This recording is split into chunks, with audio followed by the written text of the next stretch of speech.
February महिन्यातले date चालू झाले, त्यासोबतच आपल्या कॉलेजचे डेट पण चालू झाले भाऊ. मग काय चला तुम्हाला नेतो. पहिलाच डे म्हणजे आता ब्लॅक अँड व्हाईट असल्यामुळे मग आपल्याला पण तयारी एकदम भारी करायला लागणार होती.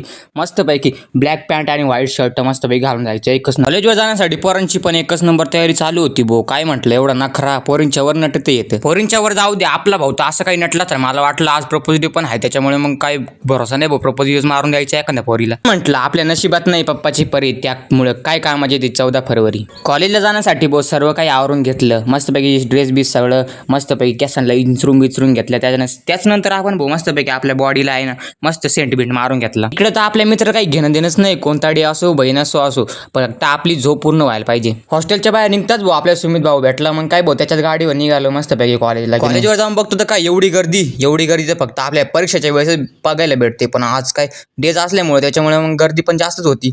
मुली पण आल्या आणि पोरं पण जास्तच होते. आम्हाला पोरींशी काही देणं देणं नाही, त्याच्यामुळे फक्त आम्हाला फोटो काढायचे फक्त बस भाऊ. एक फोटो काढला की दुसरा फोटो लगेच तिसरा फोटो. चला मग काय नाद करते काय. मग काय भाऊ थोड्याच वेळात आपले मित्र पण आलते भाऊ. मित्रांना बघून पण खूप आनंद झाला. तर म्हटलं एवढ्या गर्दीमध्ये आपले मित्र पण आपल्याला दिसले, एक नंबर काम झालं भाऊ. मग काय भाऊ त्यांच्यासोबत मज्जा मस्ती केली भाऊ मस्त. पोरींचा तो विचारच नाही करायचा, कारण की त्यांनी तितकं फोटो काढले ना बास कधी जाऊ द्या. कॉलेजवर ना भाऊ आपण डायरेक्ट विद्यावासिनी मंदिरात गेलो की नाही, तिथे जाऊन बघतो तर काय आपल्या भाऊचं चालू होतं गाडीसोबत फोटोशूट म्हणा गेलं तर सिनेमॅटिक फोटोशूट चालू होतं त्याचं. पण जोपर्यंत त्याचं फोटोशूट चालू आहे तोपर्यंत तुम्ही आपल्या लाईक फॉलो अँड कमेंट नक्की करा आणि आपल्या यूट्यूब चॅनलला पण सबस्क्राईब करा. चला मग भेटूया.